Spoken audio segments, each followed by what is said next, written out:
Então, pessoal, para quem não me conhece, eu me chamo Lauriane, eu sou médica intensivista formada aqui pela CEPET, trabalho há bastante tempo aqui já e coordeno 2 UTIs ali na Santa Casa. E hoje eu fiquei com a missão de falar um pouquinho para vocês sobre antibiótico. Só que acho que falar sobre antibiótico sem falar de bactéria fica uma coisa meio vaga. Então, eu vou tentar introduzir o assunto, é muita coisa mesmo. Eu vou tentar passar para vocês isso de uma forma... Eu separei essa aula, né? Vamos começar falando sobre as principais classes de antibiótico. Onde que é o negocinho aqui já? Aqui. Sobre as principais classes de antibiótico que a gente usa dentro da terapia intensiva, né? A gente não vai falar de antibiótico oral, enfim, que a gente usa mais em contexto comunitário. Vamos falar das principais bactérias, de mecanismos de resistência, porque isso implica na nossa escolha do antibiótico.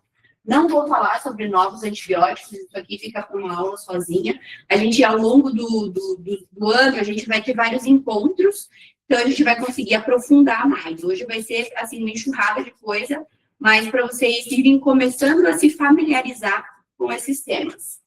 E também um pouquinho de farmacocinética e farmacodinâmica dos principais antibióticos que a gente usa na UTI. Então, vamos lá. Quais são as principais classes de antibióticos que a gente usa? Com certeza, dentro da UTI, a classe que a gente mais usa é a classe dos beta-lactâmicos. Por que são os beta-lactâmicos?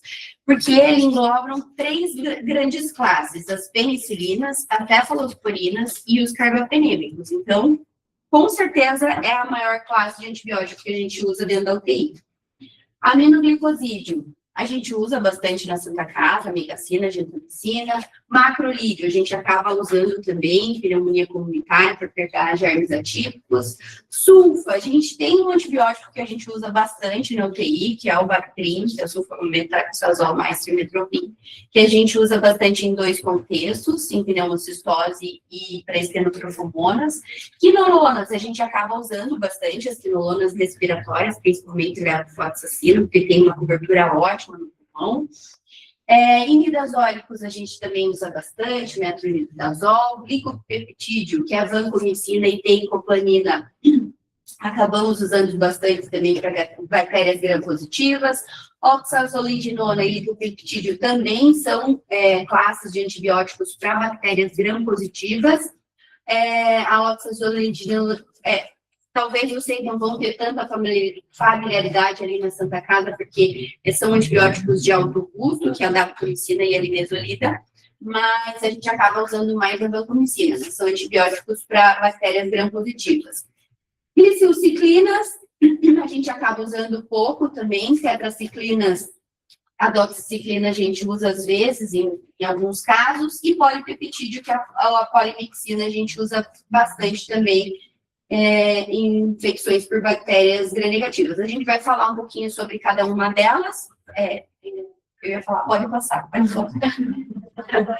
Não vou me ater muito nas penicilinas naturais, porque a gente quase não usa bezetacil, enfim, dentro da UTI, né? Mas saber que é um antibiótico para bactérias gram-positivas, escolha de tratamento de sífilis, Neisseria meningitidis, gonorreia. Que já é importante vocês prestarem bastante atenção, ainda dentro... Aqui a gente está falando de beta-lactâmico, que é a maior classe de antibiótico que a gente tem. Então, dentro dos beta-lactâmicos, nós temos as penicilinas, as cefalosporinas e os carbapenêmicos. Penicilina natural, quase a gente não vai usar. Penicilina semissintética, a gente vai usar e muito. Uma que a gente usa bastante é a oxacilina. A oxacilina é um antibiótico de escolha para uma bactéria chamada Staphylococcus aureus, sensível à oxacilina, o MSSA. Tá? Então, sempre que vocês pegarem um paciente que tem a cultura, que é um aureus, que é sensível, é a oxacilina que você vai usar. Tá? É um antibiótico que ele tem que ser usado de 2 gramas de 4 em 4 horas. Então, às vezes, paciente que não tolera muito volume, a gente tem que tomar cuidado, tá? É um antibiótico que ele precisa ser carreado por proteína. Então, paciente que tem albumina baixa também tem que tomar cuidado. E é a droga de escolha para o Staphylococcus aureus metilcilina sensível. Ainda dentro das penicilinas semissintéticas, a gente tem a ampicilina e a amoxicilina. A amoxicilina a gente não vai usar dentro da UTI, mas a ampicilina com sulbactam, que é o Unazin, a gente acaba usando bastante. A ampicilina sozinha, ela é um antibiótico durante várias... durante a aula toda, eu vou falar vários antibióticos que é o antibiótico de primeira escolha para aquela bactéria. Por quê? Porque Deus quis assim. Porque a melhor resposta, né? A gente sempre quer o antibiótico de menor espectro e que seja efetivo para matar aquela bactéria. Então, no caso do áureo, se ele for sensível, a escolha sempre vai ser oxacilina. No caso da ampicilina, se a gente tiver uma cultura que cresceu enterococo, que é uma bactéria gram-positiva, a primeira coisa que a gente vai olhar no antibiograma é a ampicilina. Cresceu numa cultura o enterococo fécil, fecalis. Normalmente o fecalis, ele é sensível à ampicilina, mas o fécil, ele cria um mecanismo de resistência, tem muitos fécios que são resistentes, inclusive resistente à vancomicina, é um mecanismo de resistência dos gram-positivos. Então, quando a gente associa, quando a gente junta um inibidor de beta-lactamase, como eu falei, esses antibióticos aqui, eles são da classe dos beta-lactâmicos. Então, ele vai conseguir matar a bactéria. A bactéria é um micro-organismo inteligente. Toda vez que ele é exposto a um antibiótico, ela começa a aprender a induzir mecanismo de resistência. E ela pode criar mecanismo do tipo uma criação de uma enzima, do tipo penicilinase, que vai inibir a penicilina, cefalosporinase, que vai inibir a cefalosporina. Então, se eu enganar a bactéria, se eu colocar um inibidor de beta-lactamase, eu colocar alguma coisa que consiga enganar ela e fazer ela não produzir essa enzima. Então, tem vários hoje em dia, os que eu coloquei aqui é o sulbactam, que a gente coloca, associa a ampicilina, que é o Unazin, que amplia a cobertura. Além de pegar aqui gram-positivo, gram-negativo, amplia a cobertura para anaeróbio. Então, quando eu faço ampsulbactam, eu não preciso colocar metronidazol, já está pegando anaeróbio. Clavulanato, clavulin, né, que a gente conhece. Hoje em dia tem vários novos inibidores de beta-lactamase que a gente associa não a penicilina, mas a carbapenêmico, por exemplo, o vaporbactam, até o próprio tazobactam. Outro medicamento que a gente usa muito em UTI é o Tazocin. Por que a gente gosta tanto do Tazocin? Porque a cobertura dele é muito boa. Ele pega a bactéria gram-positiva, pega a estáfilo, estrepto, pega a bactéria gram-negativa, comunitário, tá, gente? Eu não estou falando de mecanismo de resistência ainda. Pega anaeróbio, então, quando eu uso o Tazocin, não preciso associar metronidazol também. E ele pega pseudomonas. Então, até aqui, dentro da classe dos beta-lactâmicos das penicilinas semissintéticas, a oxa é para bactéria gram-positiva, Staphylococcus aureus. A AMP é para bactéria gram-positiva, principalmente enterococo. Também pega estrepto, estáfilo, mas ela é melhor para o enterococo. Se eu associar o inibidor de beta-lactamase, sulbactam, ampicilina, eu amplio a cobertura para gram-negativo e anaeróbio. E o Tazocin, além do gram-positivo, do gram-negativo, eu pego anaeróbio e também pego pseudomonas. Pseudomonas é uma bactéria hospitalar, a gente não tem pseudomonas no corpo, tá? Quando eu falar das bactérias, vai fazer um pouquinho mais de sentido para vocês. Então, até aqui, tudo certo? O sulbactam não é uma penicilina em si, não, isso. A gente tem vários inibidores de beta-lactamase. Igual eu falei, o tazobactam, o sulbactam, o clavulanato, temos vários. E a gente associa, porque ele sozinho não faz sentido, eu preciso associar um antibiótico. E eu posso associar a penicilina, a cefalosporina, a carbapenêmico. Isso amplia a cobertura, tá? Então, até agora, foi, né? Ainda dentro da classe dos beta-lactâmicos,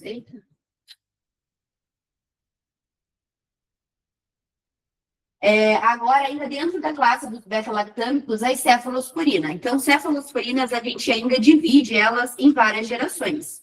Primeira geração, a que a gente mais usa é a cefazolina na profilaxia cirúrgica. Então, sempre que eu tenho quebra de barreira, eu posso colocar a bactéria para dentro. E a pele, a gente tem muita bactéria gram-positiva na pele, estáfilo, estrepto, estáfilo coagulase negativo. Então, toda vez que eu tenho uma quebra de barreira, eu faço uma profilaxia com um antibiótico, que é ótimo para a bactéria gram-positiva, que é a cefazolina, tá? Ela é a segunda opção de tratamento lá do aureus, que é um gram-positivo. Lembra que eu tinha falado que quando cresce o aureus, eu olho para a oxacilina. É sensível? Vou usar a oxa. Se é resistente, depois vocês vão ver o que a gente vai usar. Tem várias opções. Mas o paciente, lembra que eu falei, são 2 gramas de 4 em 4 horas, então vai entrar muito volume. Às vezes o paciente da Santa Casa não tolera um copo d'água, né? Imagina diluir 100 ml de 4 em 4 horas, às vezes a gente acaba indo para a segunda opção, que é a cefazolina. A cefalosporina de segunda geração que a gente usa é a cefuroxima. Então, o que eu vou? Aqui eu vou ganhando um pouquinho. A cefalexina e a cefazolina são antibióticos para bactérias gram-positivas. A cefuroxima, além de pegar a bactéria gram-positiva, eu ganho um pouquinho de cobertura para gram-negativo, tá? Cefalosporina de terceira geração. É importante você saber essas 3 aqui. Por quê? Ceftriaxona é a que a gente mais usa. Então, o que ceftriaxona pega? Bactéria gram-positiva, estáfilo, estrepto, não pega enterococo, tá? Cuidado com isso, porque a gente... abdômen agudo, a gente sempre faz o quê? Abdômen agudo, seja infeccioso, né? Apendicite, diverticulite, enfim, o que a gente coloca? Cefimetro. E não tá cobrindo enterococo. E o enterococo tá onde? Na barriga. Por que a gente não cobre?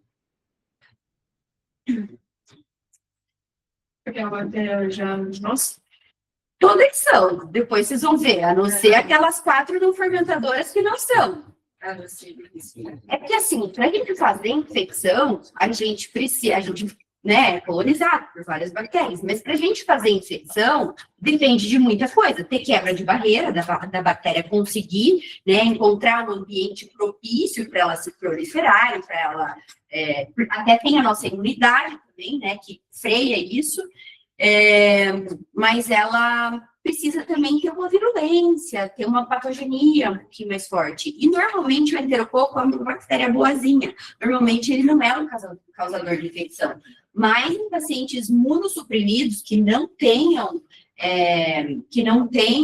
uma reserva imunológica adequada, uso de corticoide, paciente oncológico, paciente HIV, esse paciente, ele é imunossuprimido, então, às vezes até o enterococo, que é bonzinho, às vezes lá tem uma diverticulite, o próprio enterococo pode fazer uma infecção. Então, nesses casos, daí a gente associa quem? A ampicilina, que é o tratamento de escolha para o enterococo. Fica 3 antibióticos?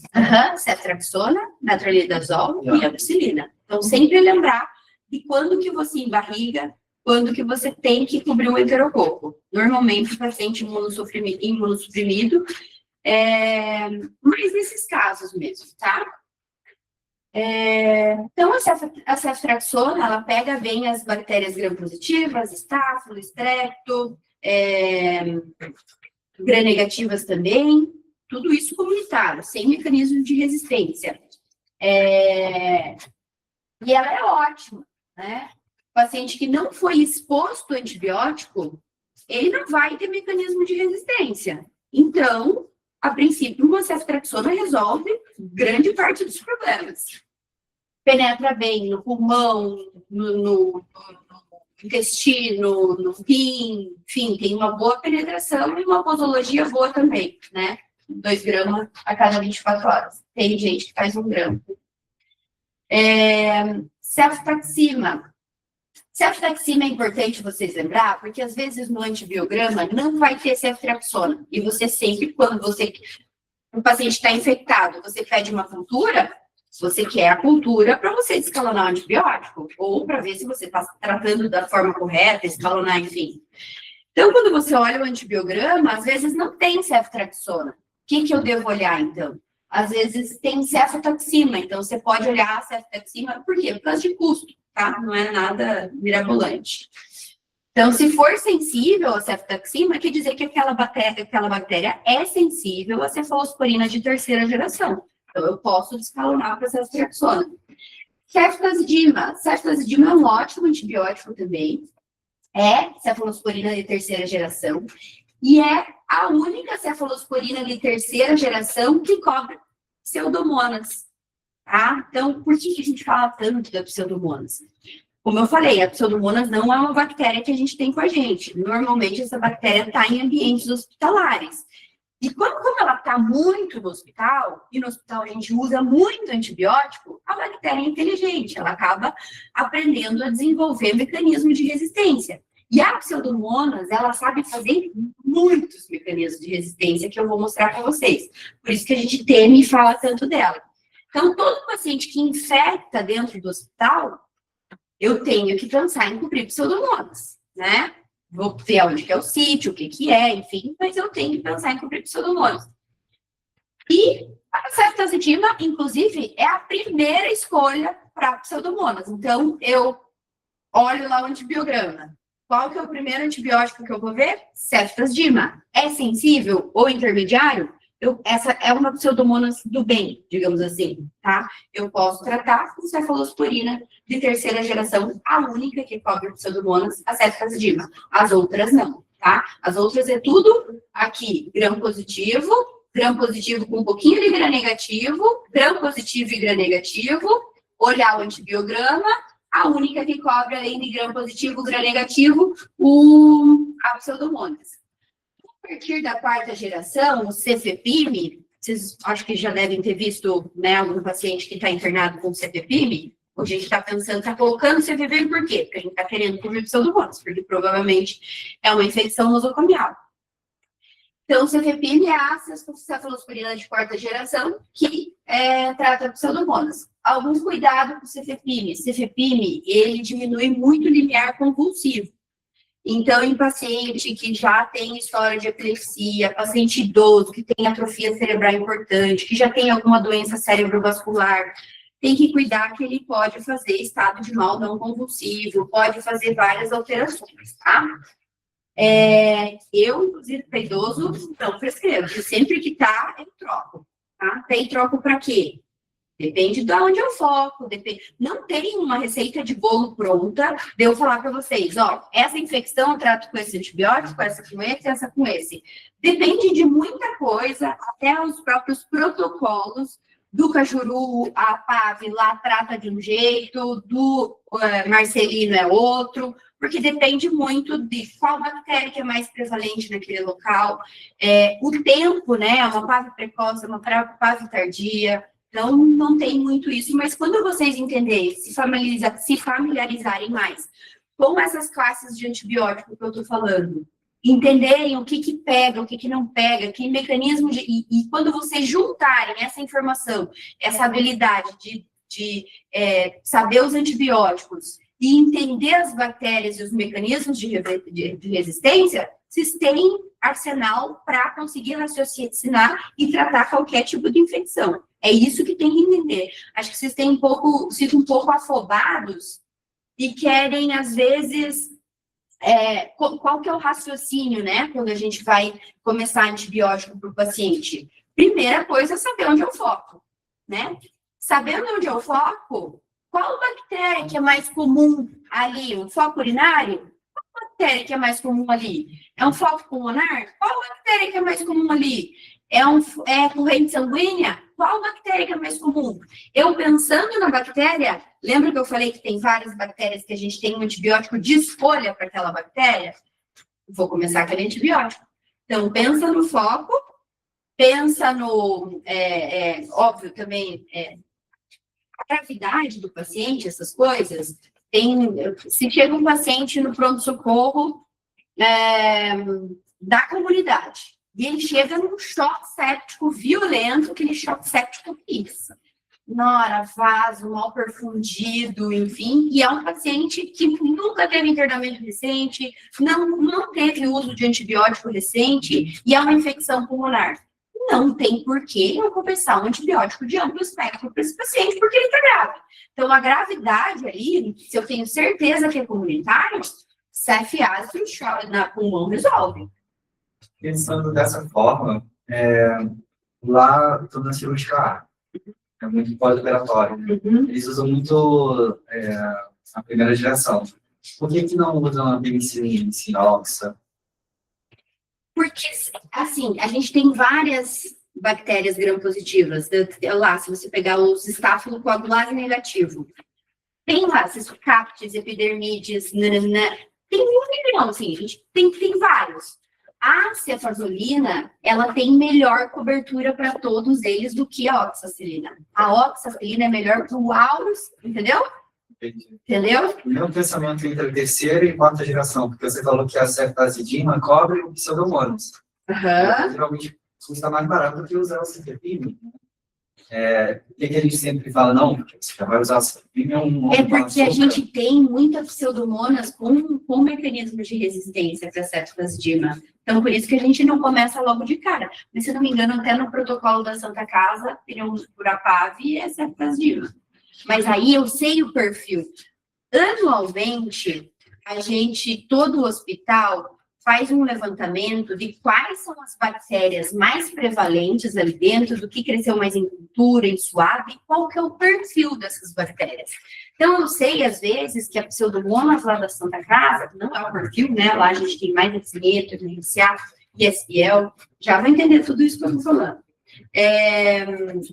Lá, eles têm mais esse perfil, mas se eu, digamos, num hospital que eu tenha muita pseudomonas, a gente consegue entender qual é o mecanismo de resistência que ela fez e qual as pseudomonas lá do evangélico, elas são, a maioria, sensíveis a ceftazidima. Já as lá do Marcelino, elas já têm um perfil de resistência até para cefepime. Aí já muda completamente, entendeu? Não tem como saber.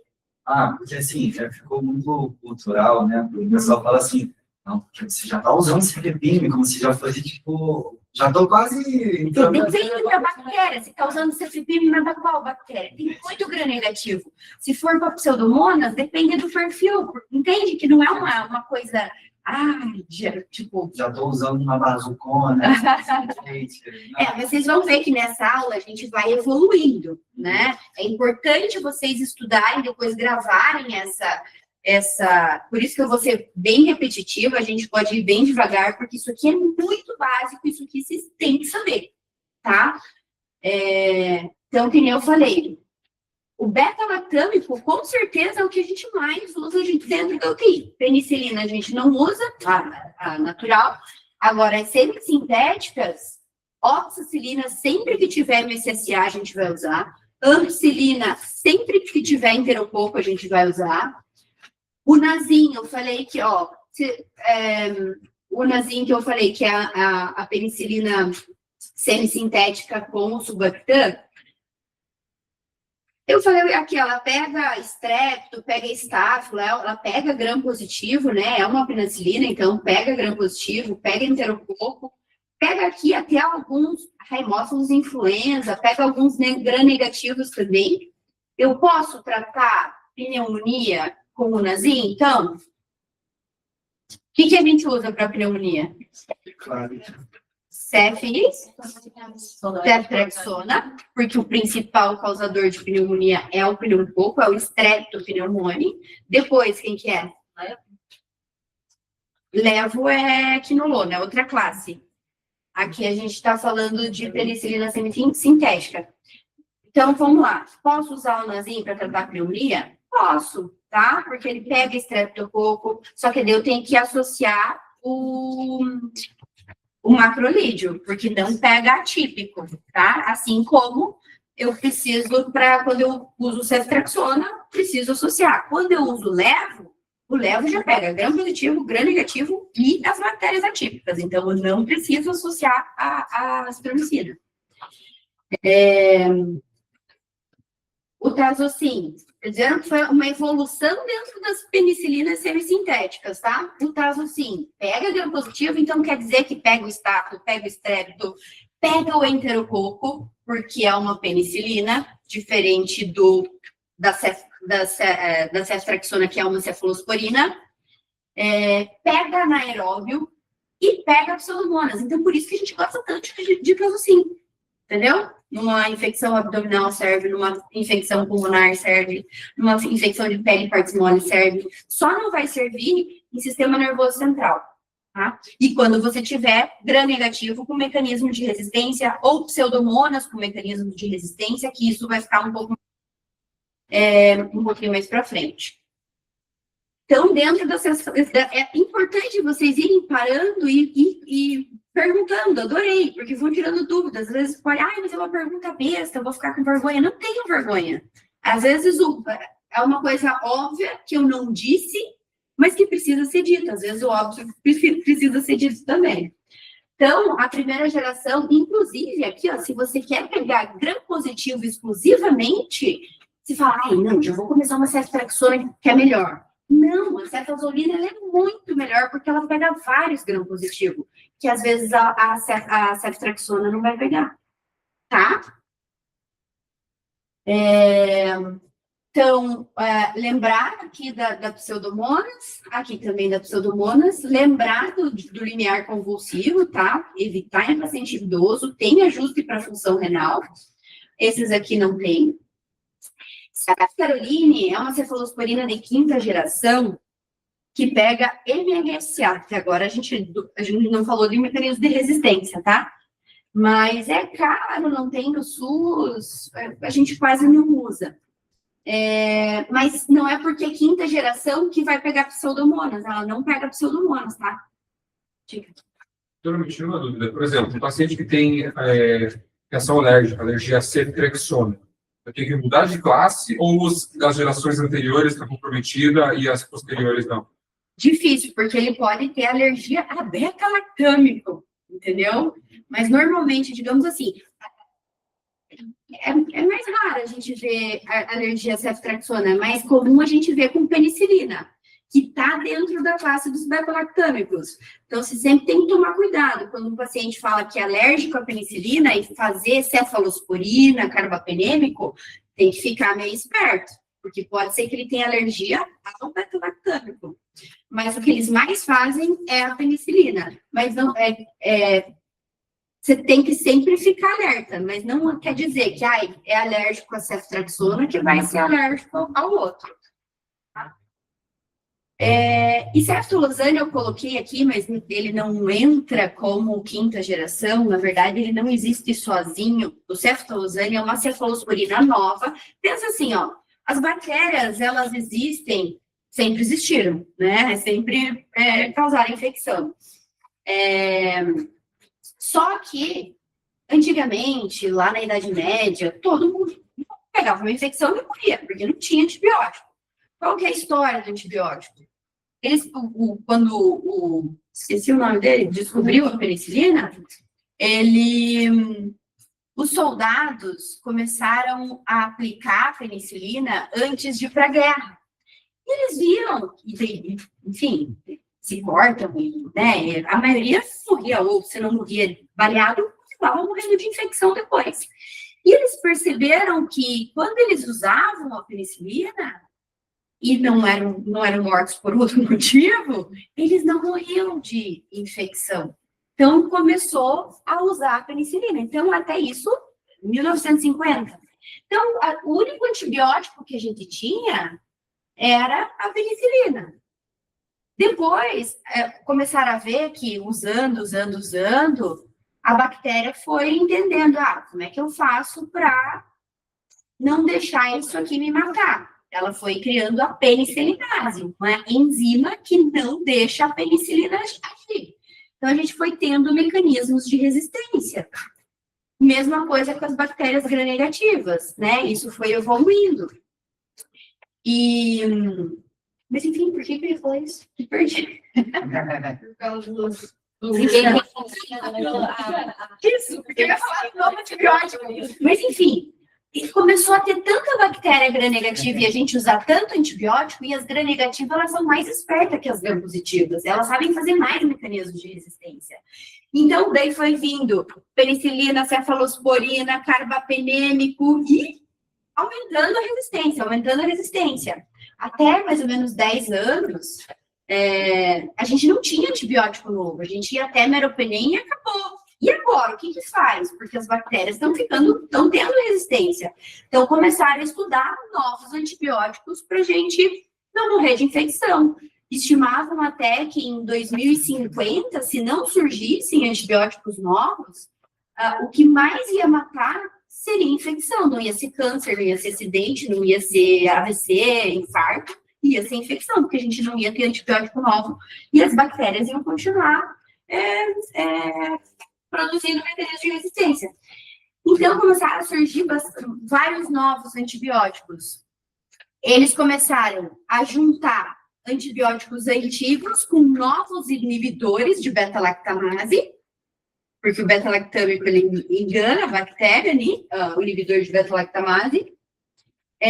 O primeiro que a gente tinha aqui é o Tazocin, que é a piperacilina, que é a penicilina semissintética, que eu associei o Tazobactam, que é o inibidor de beta-lactamase. Então, esse foi um dos primeiros ali que a gente, tirando o Nazin, né?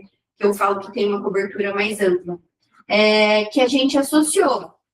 Aí, agora, eles fizeram uma nova cefalosporina, que é o ceftalozane, e juntaram com o Tazobactam. Então, tem o ceftalozano, Tazobactam, que é o Zerbaxa. É um antibiótico novo para Pseudomonas multiresistente. Aí, eles pegaram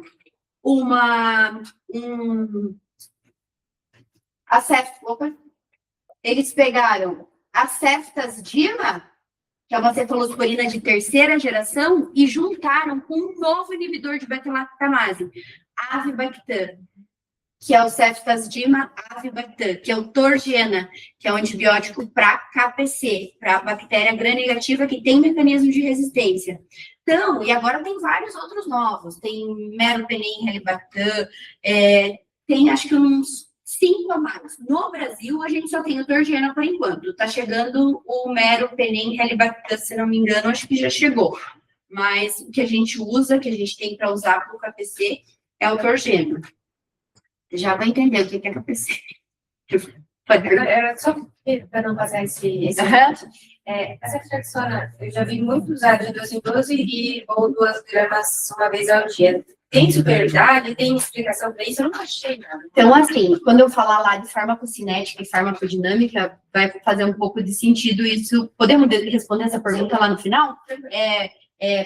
Assim, ela é uma droga, eu não me aguento, tenho que responder nada. Ela é uma droga que pensa, a posologia dela é muito boa. Você coloca 2 gramas dela no sangue e ela pode ficar 24 horas. Então, ela tem uma capacidade de concentração muito boa. Já a oxacilina, você tem que ficar pondo 2 gramas de 4 em 4 horas. E ambas são todas da mesma classe. E cada classe de antibiótico tem um jeito de agir.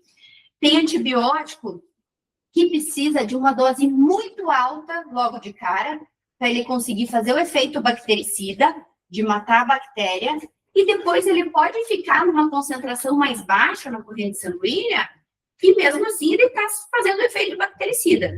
A gente chama isso de pico acima da MIC. O que é MIC? Concentração mínima de antibiótico que eu tenho que ter no sangue, não é bem no sangue, é onde eu quero tratar, lá no pulmão, lá na bexiga, enfim, para matar aquela bactéria. Então, como que eu sei que a oxacilina tem que colocar 2 gramas de 4 em 4? Por estudo, né? Eu vi que essa dose é a dose que precisa para matar. Só que tem às vezes, posologia que a gente consegue o efeito bactericida, mas também mata o paciente. Por exemplo, com a aminoglicosídeo, né? Às vezes mata a bactéria, mas faz muito efeito colateral. Mas voltando à tua resposta, A cefalosporina, elas são um tempo acima da MIC, ela não precisa daquela dose acima, ela precisa ficar o maior tempo acima da concentração mínima para ter o efeito. Então, mesmo às vezes que ela fique um pouco abaixo, ela mantém. Então, quando é tempo acima da MIC, se a gente fizer antibiótico em infusão estendida, colocar aqui na bomba 2 gramas e deixar infundindo, vai ser melhor, porque eu estou garantindo que eu tenho mais tempo com essa dose de 2 gramas aqui no meu coisa. Mas ela tem uma estabilidade tão boa, que é de 24 horas, que não faz diferença. Entendeu? Mas quando eu falar mais para frente, vai fazer mais sentido para vocês. Tem o pico acima da MIC, o tempo acima da MIC e a área sobre a curva. Então, isso vai mudar a forma como eu faço o antibiótico, tá? Então, aqui das cefalosporinas foi de primeira gram positivo, cefuroxima, acho que no INC vocês usam, né, cefuroxima como profilaxia cirúrgica, por quê? Pega gram positivo... mudaram, porque eles antigamente eles usavam cefuroxima nas cardíacas e nas neuro. Assim, não tem evidência, tão bom quanto, não tem porquê, tá? Lembrar que a que a gente mais usa, pega gram positivo, gram negativo, esse aqui para olhar no antibiograma se eu posso escalonar, essa aqui é a única que pega pseudomonas, aqui pega pseudomonas, lembrar do limiar convulsivo, esse aqui nem guarde, e o ceftalozane, que não é bem quinta geração, mas é uma nova cefalosporina, que eu juntei com o tazobactam, que é o inibidor de beta-lactamase, que é ótimo para pseudomonas multiresistente. Ainda dentro, tá vendo como é comprido? Ainda dentro da classe dos beta-lactâmicos, a gente tem os carbapenêmicos. Carbapenêmico, a gente tem ertapenem, imipenem, meropenem. Com certeza que a gente mais usa é o meropenem. Imipenem, ele tem muita neurotoxicidade, então a gente acaba não usando tanto. O meropenem também pode fazer neurotoxicidade, mas bem pouco, raramente, eu nunca vi. Ertapenem, qual que é a diferença do mero para o erta? Alguém sabe? O ertapenem, ele não pega pulmão. Pega. Mas é que ele não pega pseudomonas. E, normalmente, se a gente está usando um antibiótico de amplo espectro, isso aqui é o meropenem, carbapenêmico, para a bactéria gram-negativa, tá? Não é que não pegue gram-positivo. Até mata um streptozinho, né, alguma coisa, mas não é a de escolha, tá? Então, sempre que eu quiser cobrir uma bactéria gram-negativa, o paciente tem uma infecção. O foco me diz que o principal bicho ali é gram-negativo. Então, e o paciente já teve uso de antibiótico recente, ou teve internamento recente, eu tenho que começar com um espectro bom já. Então, meropenem é ótimo. Tenho resistência a meropenem, a carbapenêmico? Tenho. Tá? Então, meropenem, gram-negativo. Imipenem a gente quase não usa pelo neurotoxicidade. E o ertapenem não pega pseudomonas. Então, se eu estou dentro do hospital, provavelmente que eu vá precisar usar um meropenem, eu vou também. Não tem como adivinhar que não seja uma pseudomonas, ainda mais sendo pulmão. Por isso que o pessoal às vezes confunde e acha que é porque não penetra no pulmão. Penetra, mas não pega pseudomonas. Eu não estou falando dose, gente. Isso aí é coisa, tá, que vocês pesquisam. Hoje em dia tem como é que faz, enfim. Mas, o meropenem, ele está dentro da classe dos beta-lactâmicos, e os beta-lactâmicos, eles são tempo acima da MIC. Então, o que é tempo acima da MIC? Quanto mais tempo o meu antibiótico ficar acima da concentração mínima que ele precisa para matar aquela bactéria, eu tenho melhor efeito bactericida. Então, saiu lá uma cultura, um paciente que está com uma sepse de foco pulmonar, cresceu uma Klebsiella, tem sensibilidade ao meropenem, eu vou olhar o MIC do mero. O que é o MIC do mero? Qual que é o MIC? A concentração mínima que eu tenho que ter de meropenem para matar aquela bactéria. Aí é 0,25. Nossa, bem baixo, né? Um MIC baixo. Às vezes sai 8. Às vezes sai maior que 64. Então, o que isso me diz? Para eu poder ajustar a dose do meu meropenem. Se eu fizer 500 miligramas na veia, em bolos, de 8 em 8 horas, que é a posologia dele que está na bula, eu atinjo o MIC de até 2. Então, se lá é 0,25, às vezes eu posso usar 500. E a gente nunca vai fazer isso sozinho. A gente sempre vai fazer isso com o infecto junto, tá? Então, eu posso fazer 500 miligramas por dia. Você entende que é uma MIC baixa? Com um pouquinho de meropenem, ela já morre? Então, eu posso fazer. Vocês não saem daqui falando que dá para fazer assim, tá? Pelo amor de Deus, só estou ensinando uma coisinha mais avançada para vocês. E por que eu estou ensinando isso? Porque às vezes assim, sai lá.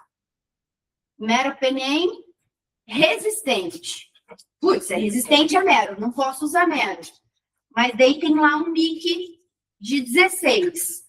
Opa, se eu falei que é tempo sobre a MIC, se eu colocar uma dose maior, infusão estendida, eu atinjo o MIC até maior que 64. Então, aquele R vira S. Eu consigo matar aquela bactéria que era resistente com o próprio meropenem. Isso na cultura, vai me dizer. A cultura que vai te dizer, o antibiograma. Esse MIC. Sério? Meu Deus! MIC na cultura. Não acredito! Abre o olho japonês. E o MIC, ele serve para isso, para a gente conseguir ajustar a terapêutica, mas a gente sempre faz de acordo com o infecto. Aquele R pode virar S. Cuidado! Tem uma aula que eu dou que é só interpretação de antibiograma, tá? Que a gente precisa dessa aula. Monobactâmicos. Então, assim, da classe dos monobactâmicos só tem o Aztreonam, seja uma classe dele. O Aztreonam é uma droga mais antiga que a gente está começando a usar de novo. Assim, é que fica meio vago falar isso agora, porque vocês têm que entender mecanismos de resistência, mas tem uma bactéria. Todas as bactérias gram-negativas podem induzir mecanismo de resistência. E é evolutivo. Pode criar penicilinase, cefalosporinase, carbapenemase, e tem vários tipos de carbapenemase. Tem o KPC, o NDM, o OXA48. E, normalmente, o NDM e o OXA48, que é uma bactéria gram-negativa, que induziu mecanismo de resistência do tipo carbapenemase, do tipo OXA48. Então, compreender? Elas são resistentes a carbapenêmico. Então, o que eu vou usar? Bom, se é do tipo criação de enzima, eu vou usar outra coisa que não seja, para gram-negativo, que não seja beta-lactâmico. Eu posso usar aminoglicosídeo, posso usar polimixina, outros antibióticos para gram-negativos que não sejam da classe dos beta-lactâmicos. Ai, mas eu não quero usar aminoglicosídeo porque é pulmão, aminoglicosídeo não penetra bem no pulmão, não quero usar polimixina porque tem disfunção renal, enfim. Então, quando o paciente eu quero usar um beta-lactâmico, para OXA48 e para NDM, a gente faz uma associação do Torgena, que é a ceftazidima, que é uma cefalosporina de terceira geração, com o avibactam, que é o inibidor de beta-lactamase novo, que é o melhor antibiótico para o KPC, e a gente associa o Aztreonam. Então, nessa situação que vocês vão usar, para OXA48 e NDM, tá? Parece muito distante, mas... Oi? Quem? Tipo, tem casos relatados aqui? Opa! Muito! Tem essa bactéria mal? Muito! Muito! A NDM, esse tipo chama NDM porque foi descoberta lá em New Delhi. Então, era mais na Europa, mas já tem bastante. Aqui tem de monte, NDM, OXA48, KPC. Você já vai entender o que é tudo isso. Aminoglicosídeo. Então, agora, outro antibiótico para gram-negativo, que saímos dos beta-lactâmicos. Agora que a gente saiu dos beta-lactâmicos. Então, aqui é outra classe, tá? Então, tudo aquilo lá, mecanismo de resistência de gram-negativo, ISBL, carbapenemase, eu posso tratar com a mica e genta. O problema é que a mica e genta não penetra bem no sistema nervoso central, não penetra bem no pulmão, tá? Então, e eu preciso que a droga penetre no pulmão, penetre para matar a bactéria, porque é lá que está a bactéria. Então, normalmente a gente usa a miquigenta como sinergismo, tá? Como coadjuvante, ele e mais alguma outra droga para matar. Ai, mas lá na Santa Casa eu já vi tratar a base com BGN com uma mica. É o que tem. Então, olha lá aqui, gram negativo, pega, isso aqui é mecanismo de resistência, do tipo C, ISBL, pega pseudomonas também, tá? Tem pseudomonas resistente? Tem, você vai olhar o antibiograma. Quando chegar nas bactérias, você já vai entender.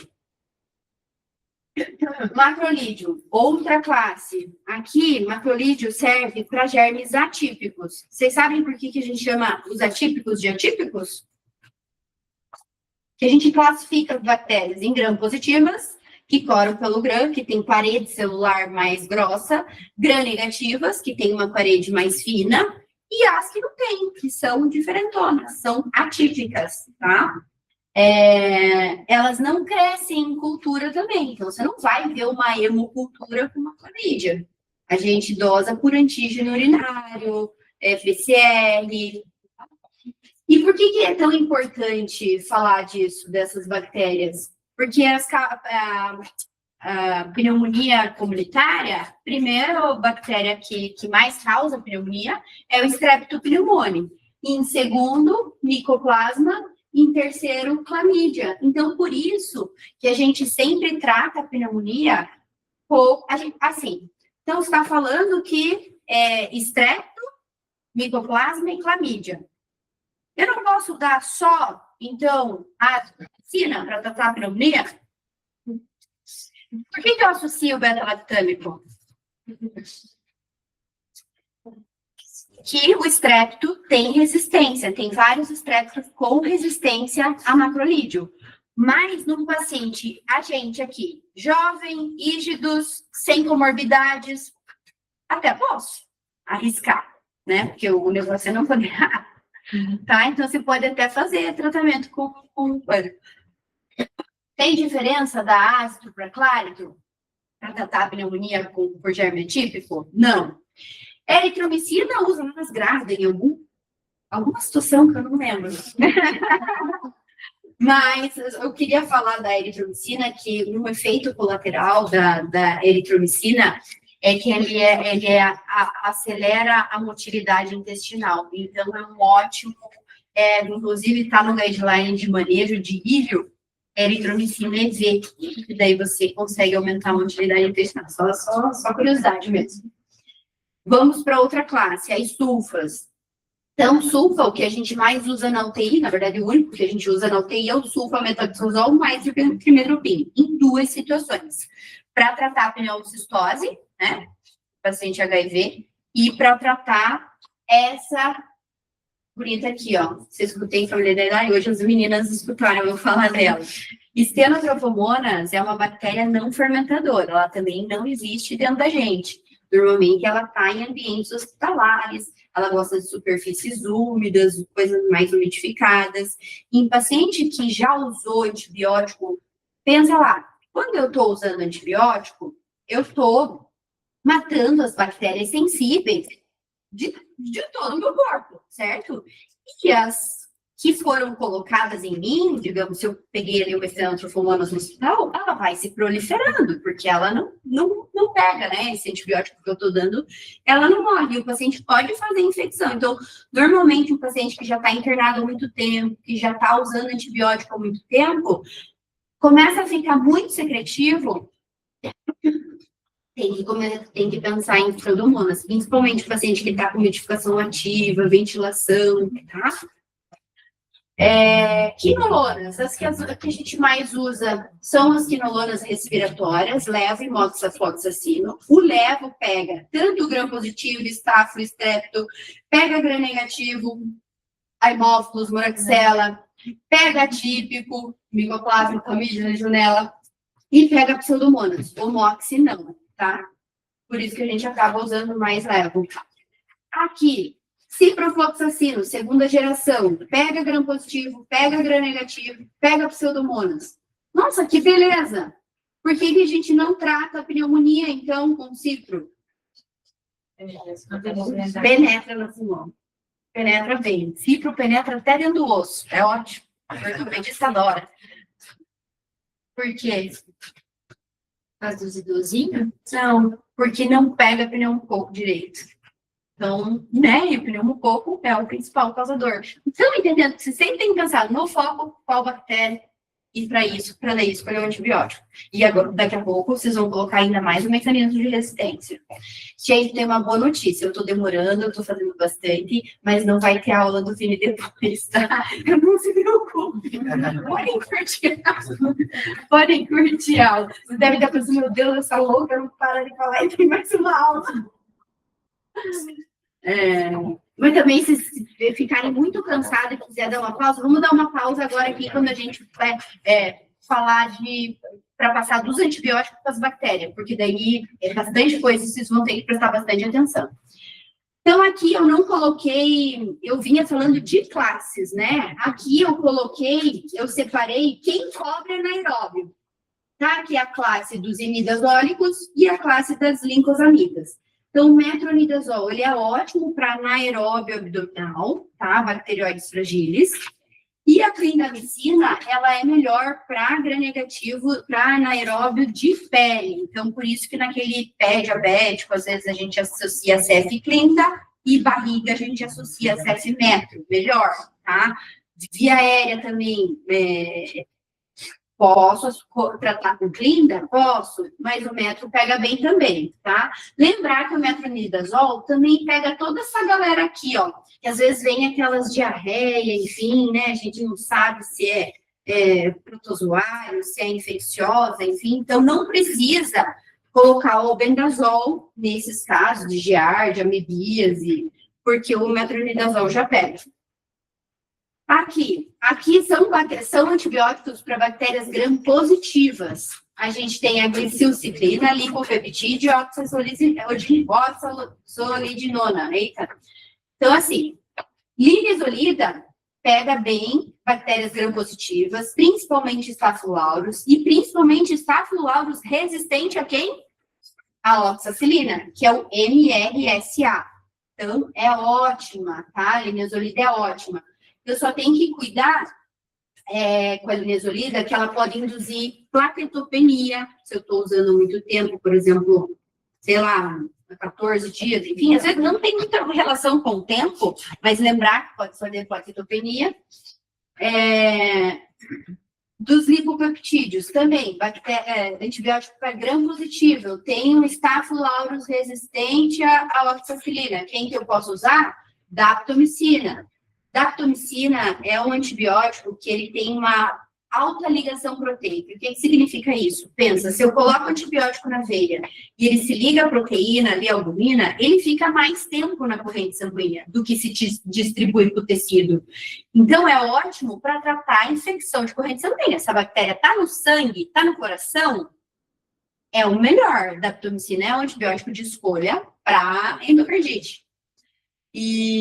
Só que tem que cuidar em paciente quando você está em dúvida, você quer cobrir gram-positivo, mas você não sabe se é pulmão, o que é, não colocar adapto quando você achar que a infecção pode ser de foco pulmonar, porque a daptomicina ela é inibida pelo surfactante, ela perde o poder de matar a bactéria quando ela encosta lá no surfactante do pulmão. Então, eu não posso usar adapto para o pulmão. Tem que cuidar também em pacientes que já idosos, que tem risco mais já usam estatina, rabdomiólise, eu estou tratando uma endocardite, que o tratamento é 8 semanas com daptomicina, pode fazer mais rabdomiólise, então é importante você seriar CPK nesse paciente. E olha isso aqui, que maravilhoso isso aqui. Por que a gente não usa mais a tigecyclina? Mais, né? Vocês estão se familiarizando com todos esses antibióticos, a grande maioria agora, né? Nem sabe se a gente usa ou se não usa. Mas a gente não usa tanto tigecyclina. Mas, nossa, parece isso tão boa, né? Pega gram-positivo, pega enterococo resistente à vancomicina, pega enterococo, pega gram-negativo, pega até gram-negativo e SBL, pega anaeróbio, ótimo, né? Por que a gente não usa tanto? Porque não tem boa penetração, tá? Então, para ter uma dose, para matar a bactéria, eu preciso de doses altas, a não ser na barriga. Então, se eu tenho algum problema, uma diverticulite, num paciente que já usou antibiótico de amplo espectro, é colonizado por enterococo, resistente a vanco, entende? Nesse tipo de paciente, eu posso usar a TIG tranquilamente, que vai pegar enterococo, vai pegar ISBL, vai pegar gram-positivo, gram-negativo. Glicopeptídeos, isso aqui, guardem bastante, porque vocês vão usar bastante vancomicina. Ela também é ótima para bactéria gram-positiva, para o Staphylo aureus principalmente. E ela é maravilhosa, porque ela penetra em tudo, só que o problema dela é a toxicidade. Por isso que a gente fica dosando e fazendo a vancocinemia. Porque se eu estou aplicando aquela dose ali, se ela ultrapassa aquela dose, além de matar a bactéria, ela ferra teu rim. Tá? Outra coisa que tem que tomar bastante cuidado, além da nefrotoxicidade, é com a velocidade de infusão. Ela tem que ser infundida lentamente. Quanto? 2 horas. Se você pegar uma vancomicina e abrir e infundir rapidamente, ela faz uma liberação de histamina e faz um choque circulatório. O que vai fazer? Vai fazer vasodilatação. Então, a gente chama até de síndrome do homem vermelho, porque fica extremamente vermelho, vasodilatado. Se aumentou, fez vasodilatação, não aumentou, eu sempre brinco, aumentou o continente, não aumentou o conteúdo, o que vai acontecer? A pressão vai cair, vai chocar. Então, tem que cuidar com a velocidade de infusão. Qual é o tratamento? Dá volumanejo do choque, dá um corticoide e esperar passar. Tá? Então, a vanco, ela é ótima para bactéria gram-positiva, pega todos os gram-positivos aqui. E a teico é da mesma classe, ela não é tão nefrotóxica quanto a vanco, ela é ótima, mas não tem muito estudo com ela, então por isso que a gente não usa tanto, mas ela pega a MRSA também. Eu acho que agora, isso, agora vamos tomar um ar e daí a gente faz as bactérias. Pode ser? Perguntas? Posso tomar uma água? Vai. Estou falando igual... Como que a gente usa vanco e bomba? Então, mais essa resposta vai ser melhor, como é que fala? Explicada no final da aula, porque vocês estão perguntando bastante coisa de farmacocinética e farmacodinâmica, né? A farmacocinética é como que eu entrego esse antibiótico lá no meu pulmão, lá no meu fósforo. E a farmacodinâmica é como que essa droga age dentro da bactéria para matar ela. E a vanco, ela não é nem pico acima da NIC, não é nem tempo acima da NIC, ela é até subir a curva, que é um misto dos dois. Então, quer dizer que se eu deixar a infusão estendida, eu consigo manter aquela dose que eu preciso mais tempo. Isso, entendeu? Doutora, por exemplo, eu infundi lá muito rápido a vancomicina e fez assim. Eu tenho que retirar a vancomicina. Não tem como retirar. Você vai manejar o choque, vai fazer volume, vai botar droga vasoativa. Não, eu tenho que parar de usar isso. Não necessariamente. É só na próxima vez infundir. Não quer dizer que é uma reação alérgica a vanco. Foi a velocidade de infusão. Tá, vamos lá. Então, como a gente, vocês entenderam um pouquinho, né, todas as classes de antibióticos, as que a gente mais usa, obviamente, dentro da UTI, e é importante agora a gente ver quais são as principais bactérias que causam infecção e que a gente vai tratar. A gente divide as bactérias em gram-positivas, as que coram, né, como grãs, que elas têm parede celular mais grossa, e as que não coram, que têm a parede mais fina, a gente chama de gram-negativas. E tem aquelas que não têm parede celular, que são diferentes, né? Que são atípicas. Então, as atípicas, Legionella, Mycoplasma e Chlamydia. E, como eu falei, a gente pode dividir tanto pela coloração do gram, quanto pelo formato. Em coco, em bacilo. Então, eu posso ter... O que a gente mais está acostumado a ver, causando infecção, é o BGN e o CGP, que é o bacilo gram-negativo, e o coco gram-positivo, tá? São as que mais são virulentas, patogênicas e fazem infecção. Mas a gente também pode ter coco gram-negativo e BGP, bacilo gram-positivo. Por que é importante saber isso? Porque hoje em dia, como que é feito, né? Eu coletei lá, o paciente entubado, eu coletei o aspirado traqueal, aquela cultura ali vai lá para o ANAC e o ANAC roda aquilo e tem um aparelhinho que chama Malditoff, que ele consegue me dar qual bactéria cresceu ali em 15 minutos. Você fala, nossa, mas a gente não tem resultado em 15 minutos. Demora 3, 4, 5, 7 dias e às vezes não sai resultado. É porque o ANAC faz os exames do Brasil, de Curitiba inteiro, para HT. Então tem uma fila e demora. Então, o que eles fazem? Fazem alguns testes, às vezes, vocês não vêm lá na cultura, é que eu que recebo e eu aviso para vocês, que está crescendo, o que está crescendo? Está crescendo um CGP. Daí você pensa que, pô, esses aqui são os CGP, está crescendo um BGN, esses aqui são os BGN. Mas se me falam, está crescendo um BGP, não que eu tenha só ela, tá? Mas o BGP que mais causa infecção, com certeza é a Listeria. A Listeria é boazinha também. Ela acaba causando mais infecção em extremos de idade, idoso e paciente e bebê. Então, ela é um PGP. Então, pensa, eu tô com uma vozinha que internou sepse de foco a esclarecer, internou com rebaixamento de nível de consciência, não tem nada a única queixa que ela tem é rebaixamento de nível de consciência. Idoso com queixa neurológica, a gente sempre tem que pensar em Listeria. Por quê? As principais bactérias causadoras de meningite, principalmente, a meningite ela é uma infecção que ela ocorre por contiguidade, né? Tem que ter tido ali uma otite, uma sinusite, um gripe, enfim, é estéreo. Então, a grande maioria das meningites são por bactérias colonizadoras do trato respiratório superior. Estrepto, estáfilo, são os principais causadores de meningite. Tanto que o que a gente usa, ceftriaxona, que pega gram-positivo. Pode ser gram-negativo, a Haemophilus, Neisseria meningitidis, a ceftriaxona também pega. Então, aqui a gente já falou 3, né, das principais bactérias causadoras de meningite. E a ceftriaxona pega tanto as gram-positivas quanto gram-negativas. Mas tem que lembrar, como eu falei, em extremos de idade, tanto criança quanto idoso, da Listeria. Então, ela vai... É uma bactéria que a cefalosporina não pega. Aqui também a opção de tratamento é a ampicilina. Então, às vezes, num paciente idoso, rebaixamento de nível de consciência, que a gente acha, não tem certeza se é uma meningite, uma encefalite, às vezes a gente acaba entrando com a ceftriaxona, para dose do sistema nervoso central, com o aciclovir, por conta da encefalite herpética, né? E com a ampicilina junto, pensando em cobrir Listeria. Vocês vão ver bastante isso em idoso, tá?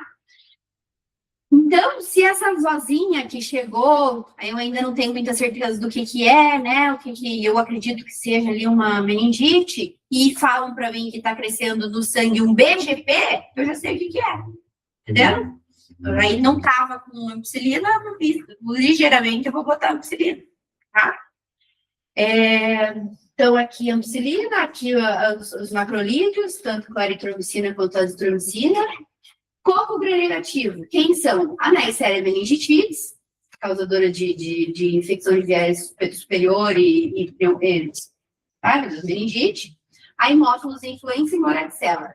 São bactérias que são coco, elas não são bacilos. Então, também, num paciente, tanto a Moraxella quanto a Haemophilus são causadores de pneumonia, principalmente em paciente DPOC. Mas a ceftriaxona pega também, não vai mudar, só porque, pô, eu tô com DPOC e tá crescendo um CGN. Provavelmente a Moraxella ou Haemophilus, né?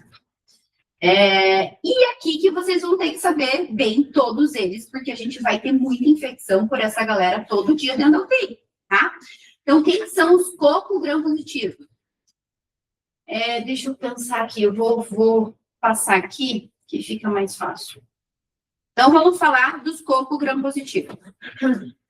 Então, como demora para sair a cultura, às vezes o laboratório faz um teste lá, que são 2 testes que a gente pode fazer. Ele faz lá a coloração do grão, vê se é gram positiva ou gram negativa.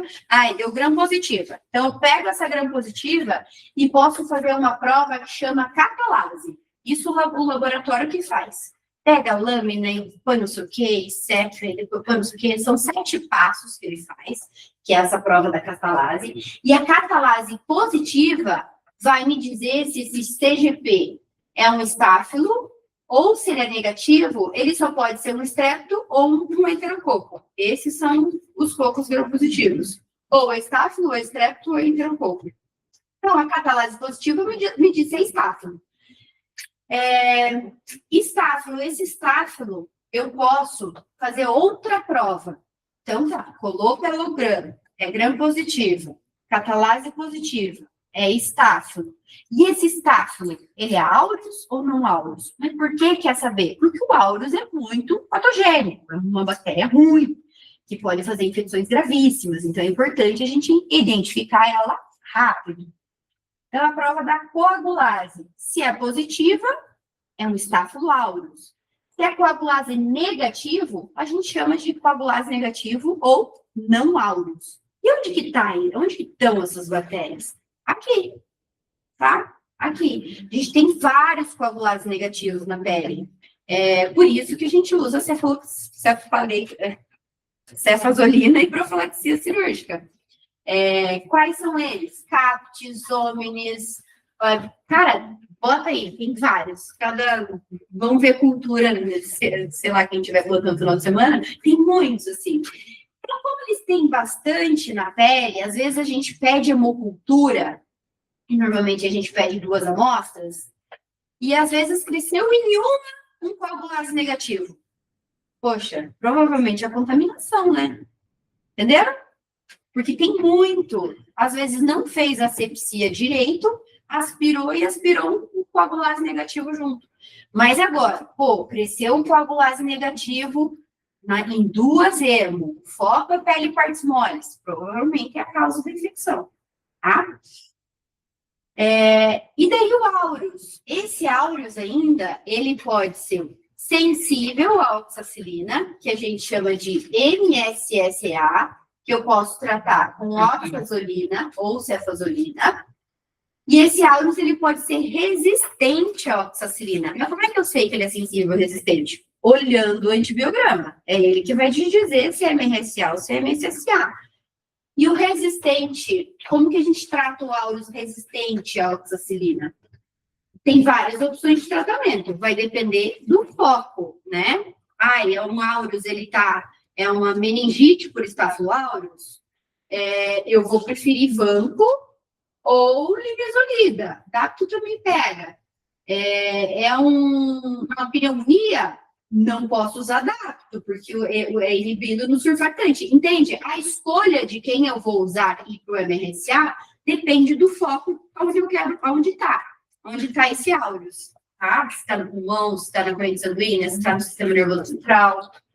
Estão entenderam, né? Doutor, o que MRSA significa? Que é resistente.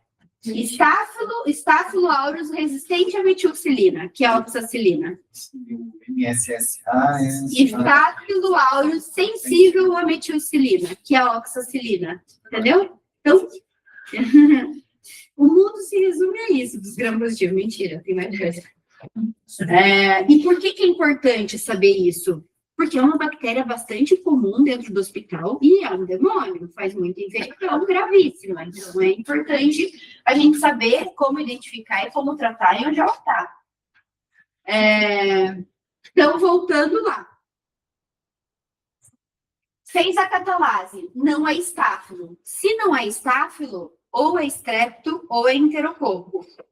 Enterococo tem principalmente 2 que causam infecção. O fecalis, que vive aqui dentro. A gente normalmente acha que enterococo, não sei porquê, confunde com enterobactéria, parece que é gram negativo, mas o enterococo é gram positivo. Tem o fecalis, que tem bastante, né, no trato gastrointestinal, e tem o fécio. Aqui a gente tem, aqui é o primeiro mecanismo de resistência de uma bactéria gram-positiva, que é um aureus resistente a um antibiótico. Qual antibiótico? Oxacilina.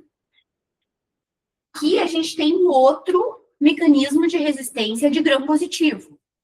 Quem que é? Alguém sabe? Enterococo.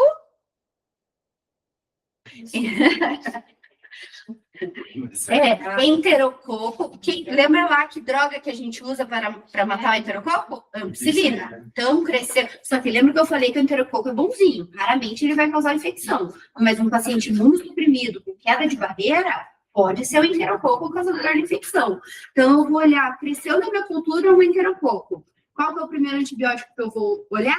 Ampicilina. É sensível? Vou descalonar para ampicilina. Mas esse enterococo, ele aprendeu a fazer um mecanismo de resistência à ampicilina e também à vancomicina. Então, ele é perigoso porque eu posso ter um enterococo resistente à vancomicina. A gente chama de VRE. Antigamente isolava e, enfim, hoje em dia tem tanto VRE que a gente não isola mais. Sempre que a gente tem uma bactéria multiresistente, por que a gente isola o paciente, usa um monte? Porque a gente não quer que essa bactéria vá para o outro paciente. Porque é um paciente, às vezes, que está usando antibiótico, está com a flora diminuída, essa bactéria vai se proliferar. É um paciente que tem quebra de barreira, que facilita a entrada dessa bactéria. É um paciente que está lá inflamado, tem derrame pleural, ascite. A bactéria encontra um ambiente propício para entrar pelo catéter, pelo tubo e se proliferar, porque a imunidade está ruim, né? O paciente está imunossuprimido, está chocado, enfim. Você entende o problema que a gente vai causar para o coleguinha, para o outro paciente? Então, por isso que a gente isola. Mas agora já tem tanto ISBL, tanto VRE, tanto MRSA, que nem está isolando mais. Vocês veem que lá na Santa Casa, MRSA, a gente não isola mais, tá? Antes a gente isolava, descontaminava. Por exemplo, o paciente é colonizado. Não quer dizer, a gente, com certeza, se fizer um swab na gente, a gente tem MRSA, tem... Mas como é que... tem de tudo. Mas como é que a gente não fica doente? Porque a gente não tem quebra de barreira. Não é fácil da bactéria entrar, né? E mesmo que ela entre, ela não vai encontrar um ambiente para ela se proliferar. E mesmo que ela encontre, o nosso sistema imunológico tá bom, entendeu?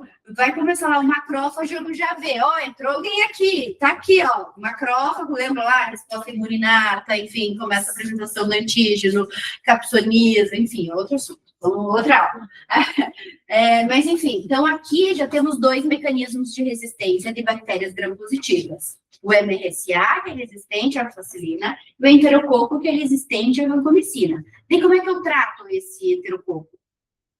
Eu vou ter que usar outras, aqui estão os antibióticos de bactéria gram-positiva. Line, dacto, tige, teico, ele é resistente a vanco. Já que ele é resistente a vanco, eu vou usar qualquer outro, entendeu? Então, se é catalase negativo, o enterococo a gente já falou, quem que faz mais? O fécio. O fecalis é bobinho, não faz tanto, tá? E estrepto, quais estreptos a gente tem? O mais comum que a gente tem é o pneumônio, né? Que mais causa infecção. Estrepto pneumônio. Aí tem o piógenes, que causa bastante infecção de via aérea superior. Aí tem o H-lacti, que faz bastante infecção de puérpera. Tem o bovis, que é um estrepto que tem na nossa mucosa. E tanto gastrointestinal também, que pode, quando a gente tem um paciente que tenha quebra de barreira, por exemplo, sei lá, um câncer, enfim, que a bactéria ela tem que atingir a corrente sanguínea, se ela atingir a corrente sanguínea, ela vai ficar passando toda hora ali no coração. E o bovis, ele consegue agarrar ali na válvula cardíaca. Então, é uma das causas de endocardite em válvula. Porque, assim, para o paciente ter endocardite, ele precisa ter predisposição, uma bactéria que tenha capacidade de agarrar ali na válvula, E predisposição? Qual predisposição? Cirurgia valvar prévia, tem alguma coisa ali que facilita essa bactéria parar ali e colonizar. Só que o Bovis, ele pode fazer em válvula nativa, em válvula normal, de tanto que ele consegue se agarrar ali, tá? E a gente tem ele na gente, tá? Tem salivares, enfim, tem vários estreptos, tá? Assim como tem vários estafilocoagulares negativos ou não auros, que tem vários outros nomes, a gente tem vários estreptos também, tá? Oi? É que eu tô tentando decorar. Não se cobre. Essa aula vocês vão ter que ver umas 10 vezes. É tipo assim, se falasse igual, tipo, não, a casa aqui dos Streptococcus aureus. Tá. E como que eu mato estrepto? Com penicilina. Penicilina é ótima, que é para gram positivo. E como que eu mato com cefalosporina também, que é ótimo, tá? Agora, as gram-negativas. Então, a gente divide as bactérias gram-negativas em fermentadores. Não estão todas aqui, tá? Porque, por exemplo, não está Haemophilus, Neisseria, enfim, mas está lá naquele quadro principal. Mas aqui é uma divisão que a gente faz principalmente em bactérias que colonizam a gente e bactérias que não colonizam. Então, a gente divide em fermentadoras e não fermentadoras. Até tem uma prova também que dá para fazer, por exemplo, se você está muito em dúvida, cresceu lá na cultura um gram-negativo e eu preciso saber se é pseudomonas. Tem uma prova que dá para fazer, que é a prova da oxidase. Você pode pedir para o laboratório fazer. Se der oxidase positivo, é pseudomonas. Se não der, algum outro gram-negativo. Então, vamos falar das não fermentadoras primeiro, que são menos. As não fermentadoras, pseudomonas, acineto, burkholderia e esterotrophomonas. São essas 4. Essas bactérias não tem na gente. Elas estão em ambiente hospitalar, principalmente, tá? Pseudomonas. Ela é uma bactéria, como eu expliquei, ela é a mais inteligente de todas em termos de induzir mecanismos de resistência. Quando eu falar ali para frente, vocês vão entender quais são esses mecanismos. Então, eu posso ter uma pseudomonas do bem. Se cresceu lá na cultura, quem que eu vou usar para tratar pseudomonas? Ceftazidime. Lembra? É quem eu vou olhar na coisa. Se não, posso usar cefepime, tazocin. E se ela for resistente? Tem pseudomonas que é resistente a cefepime, tazocin, meropenem, enfim, resistente a tudo, pan-resistente. Quem que eu vou usar? Você vai fazer polimedicina, famigacina, e vai fazendo. Mas o antibiótico de escolha para pseudomonas multiresistente é o ceftolozane. Lembra que é aquela cefalosporina nova, com o tazobactam, que é o inibidor de beta-lactamase, que chama Zerbaxa. Esse pega todos os mecanismos de resistência que ela consegue fazer. Então, entende que nem sempre a pseudomonas ela é do mal, mas ela é a mais esperta e vai virar do mal se o paciente estiver tomando qualquer beta-lactam. Entende? Por isso que a gente às vezes quer poupar carbapenem. Por que isso, né? Por que a gente quer poupar? Porque se a gente está dando antibiótico para esse paciente, ele está aprendendo a induzir mecanismos de resistência. Acineto. Acineto também. Eu posso ter acineto sensível, posso ter acineto pan-resistente. E o acineto, quando ele é do mal, ele é muito do mal. Às vezes ele é resistente a todas as classes de antibióticos. Vocês estão familiarizados com essa classificação ou não? De pan-resistente, MDR, XDR, PAN-DR, mas isso é outra aula, não vou falar. É que é muito assunto. Cada delas com mais medo, assim, sabe, do que está por vir. Eu tô com medo de você falar mais uma classificação, eu não sei como disso aí. É muito maléfico, sim, sério. Agora eu não tô nem lendo. E qual que é a escolha de tratamento para acineto? Depende, se ele é sensível, a gente usa bastante meu Deus, me fugiu o nome agora. O Subactam. A gente, quem, isso, a gente acaba, quem mata o acineto, a gente sempre vai usar. Raramente no antibiograma, normalmente ele vem resistente a tudo, é resistente. Daí o que a gente usa para tentar matar? Polimixina, que é um antibiótico para gram-negativo, associado ao Subactam. Que dose do Subactam? Uma dose bem alta, é o Subactam, não é um psilina, é só o Subactam. Tá? Tem um novo antibiótico agora, que eles juntaram dois, Durlobactam e Subactam, que é o tratamento de escolha, mas não tem no Brasil. Então, o que a gente tem? A gente faz algumas posologias ali, associa doxiciclina, com polimixina, enfim, vai depender de como vir. Mas normalmente o antibiograma é triste, quando tem acineto banho resistente, é poli com Subactam. Mas pode ser sensível. Se for sensível, você vai escolher o antibiótico de menor espectro ali que está no antibiograma, tá? A burkholderia. Raramente a gente vê burkholderia, mas trata com Bactrim e Stenotrofomonas. Naqueles pacientes que eu falei, primeira opção de tratamento Bactrim, segunda levo e terceira TIG. Tá? Tigestrina, lembra aquela que eu falei que pega tudo? Milagrosa, né? E aqui, nas bactérias fermentadoras, então a gente tem a Borganella, Yersinia, Citrobacter, Enterobacter, Serrácea, Proteus, Providência, tem até um mnemônicozinho lá, MySpace K, para a gente decorar. Essa galera aqui que é um problema também, né? Além do Pseudomonas e do acineto, porque toda bactéria, agora que vai começar os mecanismos de resistência, que é aqui o cara que vocês prestem bastante atenção. Então, me fugiu o nome agora, enfim, sempre é publicado, né? Quais são as bactérias que a gente precisa ter um olhar mais apurado e que são perigosas, enfim, que a gente precisa ficar preocupado.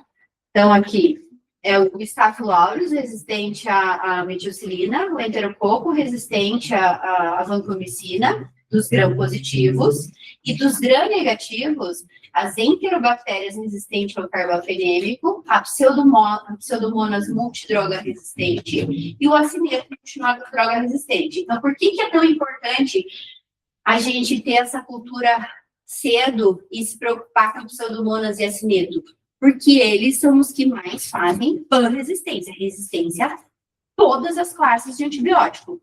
E daí a gente acaba deixando ali com esses antibióticos ali que eu falei, mas sem saber se vai dar certo ou não. Às vezes a gente tem a cura clínica, mas não microbiológica. Putz, mas aí o paciente fica com a bactéria, mas não tá, ele melhorou clinicamente. A gente tem isso, tá? Então, e as enterobactérias que vão induzir mecanismos de resistência. Então, vamos lá. Aqui eu já falei, né, o MRSA, o VRE, o que a gente trata, os antibióticos para gram-positivo, Vanco, Dactylina, Ceftaroline, Tigestrina. Vai depender, a escolha de cada um deles vai depender de onde que está o meu foco, certo? Tranquilo. Gram-positivo, super fácil. Ali nos não fermentadores isolam, não? É que assim, ó, você já vai entender. Se você não entender, você me pergunta de novo. Você já vai entender. Você já vai saber quem que a gente isola. É porque lá no hospital... E SBL não isola mais. E, tipo, a gente ainda isolava. Daí Não. Coisa que não é da flora, tipo, quando tem... Antigamente isolava, agora tem tanto ISBL que não isola mais. KPC, acineto e Pseudomonas resistente sempre, tá? Mas fica mais fácil para vocês decorarem. É mais fácil agora saber quem que isola, né? Pseudomonas resistente a quem? Resistente a carbafenêmico. Acineto resistente e... KPC, MDM, OXA 48, tá? MRSA, VRE, ISBL, não. Só mais as carbapenemase mesmo. Então, vamos lá, aqui que é difícil, tá? Que são os mecanismos de resistência dos gram-negativos. Então, assim, ó, qualquer um desses aqui, quando expostos a antibióticos, podem aprender a induzir mecanismo de resistência. Que tipo de mecanismo de resistência? Tem vários tipos. Então, aqui eu tenho a bactéria e aqui eu tenho o antibiótico. Então, a bactéria, às vezes, ela pode inibir o sítio por onde o antibiótico entra, que a gente chama inibição de sítio de entrada, inibição de porina. Então, ela aprende a fazer. Isso é um tipo de mecanismo de resistência, tá? Como que eu vou saber disso? A gente não vai saber disso. O laboratório que vê isso, tá? Aí, esse antibiótico entra, tem bactéria que beleza. O antibiótico entra, mas ela aprende a jogar ele para fora. Ela faz uma bomba de efluxo. O antibiótico entrou, aí esse antibiótico, eu vou terminar só as bactérias, eu não vou dar farmacocinética e farmacodinâmica hoje, tá? Eu prometo. O antibiótico entrou e ela aprende a jogar ele para fora. Quem faz muito isso aqui, essa bomba de efluxo, é o Pseudomonas. Farmacocinética é tudo que só vou falar isso. Quando você coloca o antibiótico, tem como falar. Quando você dá o antibiótico, esse antibiótico ele tem que chegar lá, né? Aonde você quer, lá no pulmão, lá na bexiga. Então, quando você dá o antibiótico, farmacocinética é tudo que está ligado, é absorção, é volume de distribuição, é tudo isso, né? Porque é muita coisa. Vocês acham que é fácil, não é? Mas, e a outra coisa é a farmacodinâmica. Como é que esse antibiótico faz para matar essa bactéria? Ele vai quebrar a parede celular, ele vai atuar na membrana, ele vai atuar no RNA. Tem cada antibiótico, por exemplo, o levofloxacino atua em um lugar, a vampa atua em outro lugar, mas a gente não precisa saber isso a fundo, isso é coisa do infectologista. Mas a gente só tem que entender isso porque um dos mecanismos de resistência que pode fazer também é inibir a transcrição. Ele não consegue deixar fazer a transcrição e essa bactéria se proliferar. E outro mecanismo de resistência, que esse que eu quero que vocês saibam, e os outros podem até esquecer, é a indução de criação de enzimas. Então, essa bactéria ela vai criar uma enzima para inibir aquele antibiótico. Qual enzima? Então, aqui são as enzimas. Então, a gente pode ter uma penicilinase, que vai inibir até as penicilinas. A gente vai ter as cefalosporinases, que vão inibir as cefalosporinas. Qual cefalosporina? Tem um gene da bactéria que chama C, que ele vai inibir até a cefalosporina de terceira geração. Aí, o que eu vou usar? Cefalosporina de quarta. Então, ISBL. O que é ISBL? É um pouco mais. Essa bactéria aprendeu a inibir não só a cefalosporina de terceira, ela aprendeu a inibir a cefalosporina de quarta também. Então, ela inibiu até o cefepime. Então, o que eu vou usar? Meropenem. Estão entendendo? Lembra daquele esqueminha lá? Agora não faz sentido aquilo? Se eu lembrar. Ai, gente, é que até agora eu tô achando que não estão me olhando assim, pelo amor de Deus. Então, mas isso aqui vai ficar bem familiarizado, não se preocupe, vocês vão lembrar. Então, como ela inibiu até a cefalosporina de quarta geração, a gente chama de beta-lactamase de espectro estendido, ISBL. Então, o que é ISBL? É uma bactéria gram-negativa que produziu uma enzima que inibiu até a cefalosporina de quarta geração. Então, eu vou usar a carbapenem para matar ela. Como é que eu vejo isso no laboratório? Ela vai e colhe ISBL. Ele faz essa prova. Ele te dá lá ISBL positivo. Ele consegue identificar isso. Mas, às vezes, ele não te identifica. Ele não faz a prova, ele não identifica. Mas como é que eu identifico que esse gram-negativo... Vamos botar mais prática aqui. É uma vozinha, uma sepse de foco urinário. Ela já usou antibiótico recente. Ela tem itu de repetição. E ela, ou seja, ela está exposta a antibiótico, a muito antibiótico, ela fica usando antibiótico de repetição, então as bactérias gram-negativas delas aprenderam a induzir mecanismos de resistência do tipo criação de enzima, e pode ser o C, pode inibir até a cefalosporina de terceira, pode ser ISBL, pode inibir até a cefalosporina de quarta, mas pode ser até carbapenemase, inibir até o carbapenêmico, até o meropenem. É um pouco mais difícil, mas pode. Então, o que eu vou usar para essa vasinha que tem leitura de repetição e usa antibiótico direto? No mínimo, você já tem que começar um carbapenêmico para ela, entenderam? Porque eu não tenho como saber se ela fez só até a cefalosporina de terceira ou até a cefalosporina de quarta. Pode ser um, pode ser outro, pode não ser nenhum, pode ser uma E. coli multi-S, entenderam? Mas aí eu vou olhar no antibiograma, tá, é uma E. coli. Como é que eu vejo, como é que eu sei, né, se é perigoso, se não é essa E. coli? Primeira coisa que eu vou olhar é a ceftriaxona. É sensível? Opa, é uma E. coli multi-S, vou tratar com ceftriaxona. É resistente a ceftriaxona. Eu vou para quem? Cefalosporina de quarta, cefepime. É resistente a cefepime. Poxa, então pode ser um ISBL. Tá entendendo? Então pode ser um ISBL. O que eu vou usar? Meropenem. Vou para o carbapenêmico. Vou usar meropenem. Posso olhar outra classe, quinolona. Às vezes, se ele é sensível à quinolona, você entende que é outra classe, não é beta-lactâmico, então, mas ela pode ter mecanismo de resistência à quinolona também. Então, eu vou olhar lá, putz, é resistente a todos os beta-lactâmicos.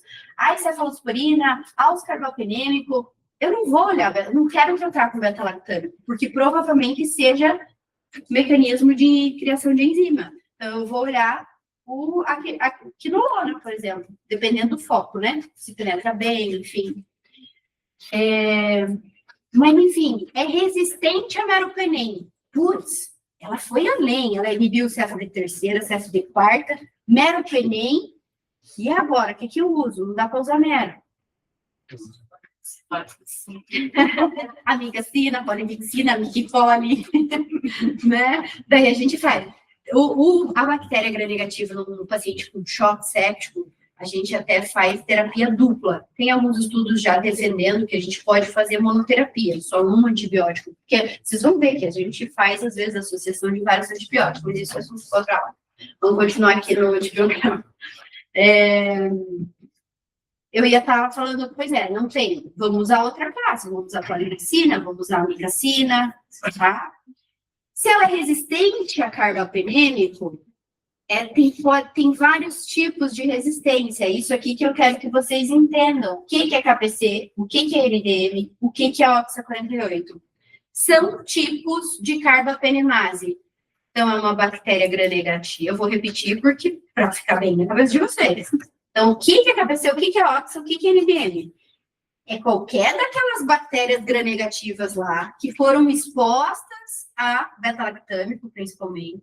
Elas aprenderam a produzir uma enzima para inibir, que enzima? Uma carbapenemase, para inibir até o carbapenêmico, e elas podem ser de vários tipos. Pode ser do tipo KPC, NDM, Oxa 48, VIM, tem mais de 9 famílias, tem mais de vários tipos. Então, mas o que isso muda? Muda o tratamento, tá? Como eu falei, o KPC é a mais simples delas. Como que a gente trata KPC? Igual eu falei, paciente grave, a gente tratar com uma única droga, um KPC, até surgiu Torgena, era errado. Então, a gente fazia sinergismo com 2 drogas para gram-negativo para tratar o KPC. Mas depois do Torgena, do Merovabor, do Iniheli, que são esses novos antibióticos, eles servem como monoterapia para tratar o KPC. Quem que é o KPC? Quem que mais faz KPC? Vocês acham que KPC é Klebsiella? É que a Klebsiella sempre lembram lá, né, dos fermentadores. Ó, quem mais faz mecanismo? Quem é mais esperta que pode fazer? As enterobactérias, qualquer enterobactéria gram-negativo que está aqui dentro, Klebsiella e principalmente Pseudomonas e acineto, tá? Vão induzir mecanismo de resistência. A Pseudomonas, ela faz todos esses mecanismos, não só a criação da enzima, entende? O acineto também, ele faz vários, ele consegue inibir quase todo, tem um pan-resistente. Então, o que muda eu saber isso aqui? Quem que identifica isso aqui? É uma carbapenemase. Você olha lá o antibiograma. É uma Klebsiella. Eu olhei cefalosporina de terceira, olhei cefalosporina de quarta, olhei carbapenêmico. Tudo resistente. Putz, é resistente a carbapenêmico? Fez carbapenemase. Que carbapenemase que é? Quem te diz é o laboratório. Se é o KPC, se é o LDM, se é o OXA48. O KPC o Torgena mata, e daí você vai olhar essas outras classes também, que não são metalactâmico, por exemplo, o aminoglicosídeo, a mica, mas eu falei, mas a mica não penetra bem no pulmão, como é que eu vou matar uma bactéria ruim dessa? O antibiótico nem penetra lá direito, aí com um antibiótico. E às vezes ela é resistente à mica, e é resistente à quinolona, e é resistente à polimaxina. Taca fogo, gasolina, o que faz? O que faz, né? Aí a gente faz sinergismo de poli com a mica, com o mero, lembra lá que eu falei que o meropenem, ele é beta-lactâmico, é tempo sobre a mica, a gente faz dose bem maior, infusão estendida, porque ele consegue atingir miques bem maiores, tá? Então, para o KPC, a gente tem o tratamento, que é o Torgena. Para LDM, tem alguns LDM que o Torgena até pega, mas normalmente para NDM, lembra que a gente usa o Torgena mais o Astreonam. A gente usa os dois. Para OXA48, alguns são sensíveis à Torgena, e a gente já tem esses bichos resistentes à Torgena? Já tem. Infelizmente. Daí mata por quê? Igual eu falei, um negócio é a cura clínica, outra coisa é a cura microbiológica, você erradicar a bactéria. Às vezes o paciente melhora e, enfim, difícil melhorar, mas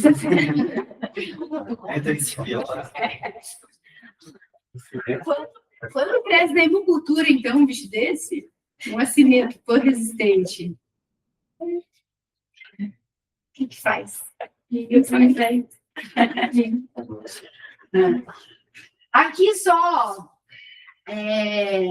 essa é uma estratégia que a gente usa para que eu falei ali para vocês, né? Aqui monoterapia para KPC é errado, que a gente sempre coloca duas, mas isso aqui tudo tem estudo novo, sabe?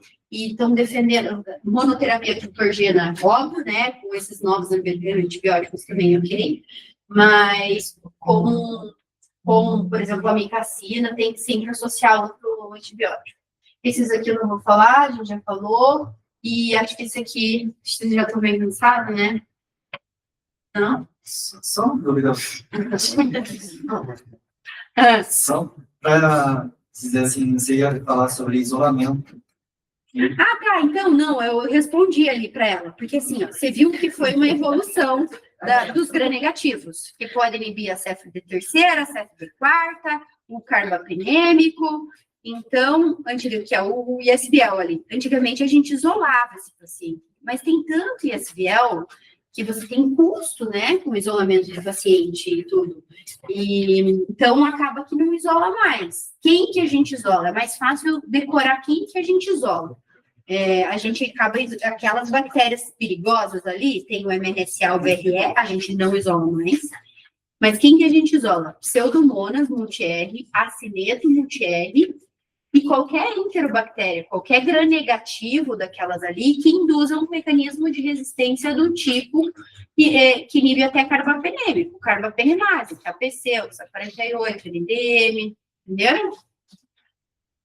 Então, agora, mas lá no hospital X ainda isola. Aí é uma coisa do hospital. Ali na Santa Casa é só acineto, pseudomonas. Mas qual pseudomonas? Não é todo, entende que não é toda pseudomonas que vai isolar? A pseudomonas que é sensível às plasmodimas, você vai isolar. Você vai isolar pseudomonas resistente a carbapenêmico, tá? E daí é um bicho perigoso, precisa isolar. Que horas são? Acho que tá bom, né? Mas daí elas têm, digamos assim, elas são fortes porque são muito resistentes, mas até já descobriu que funciona. Ela já chegou no potencial de trazer prejuízo ou você tem tempo de chegar lá? Por isso que quando a gente tá na dúvida, sempre como que eu escolho antibiótico? Se o paciente está grave, eu tenho que começar com o maior espectro possível para depois descalorar. Então, se o paciente está em choque, eu falei que gravidade não muda a escolha de antibiótico. Isso serve para infecção comunitária, que não tem mecanismo de resistência, que não tem uso de antibiótico recente. Dentro do hospital é outra coisa. Se o teu paciente está muito grave, você não pode errar. Você entrar com tudo e depois descalorar. E o que vai fazer você entrar com tudo ou não? O que é o tudo? Pô, o paciente fez uma fase, está grave. Eu tenho que cobrir pseudomonas e MRSA. MRSA, tranquilo ali, vanco, line, pega. O meu medo é pseudomonas, que pode ser uma pan-resistente. Mas eu já sei o perfil das pseudomonas do meu hospital, entendeu? Eu sei que a maioria delas, óbvio que uma vez ou outra, vai ter uma mais resistente, vai fugir. Toda regra tem exceção. Mas a gente já tem essa noção, entendeu? Então, mas uma infecção, o paciente está grave, você começa com um amplo espectro e depois reduz. Depois você vai olhar o antibiograma e vai descalonar conforme o menor espectro possível.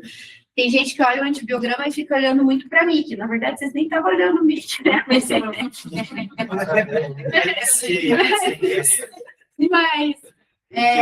na verdade, a gente tem que saber qual bactéria, qual que é o melhor antibiótico para aquela bactéria e qual que é o menor espectro. A mim que a gente pode ajustar ali. É sempre algo ajustável. Mais dúvidas? Então, meu, né? Não, eu mando áudio, não sei. No caso da biofilme, como faz? Porque não é uma resistência. Não, tem bactérias, agora que eu posso, né, tirar esse. Tem bactérias que têm maior capacidade de fazer biofilme, de se grudar na superfície, mas enfim, se botou um catéter ali, eu tenho uma bactéria, né, causando uma infecção, está, né? O Aureus fez muito isso, né? Ele faz muito biofilme, o faz também. Não, mas quem que ia falar? Eu ia falar outra coisa. Ah, Cândida faz muito biofilme. Então, mas o negócio do biofilme é tirar o foco. Não tem nada que você vá fazer.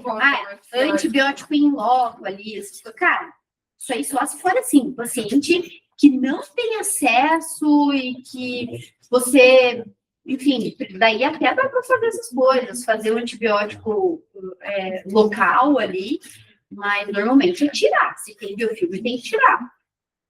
Por exemplo, MRSA, o Aureus, é uma droga muito virulenta, muito patogênica, libera muito exotoxinas, às vezes são exotoxinas que matam o paciente mais rapidamente. E às vezes vocês vão ver associar clindamicina. Ela tem um efeito antitoxina junto. Então, a gente às vezes faz um sinergismo no paciente que está muito grave para ajudar. Mas isso aí não se preocupe, vocês vão pegando todas essas coisinhas bem tranquilas. E dá 3 anos. Isso, ótimo. É o tempo que se tem. Mas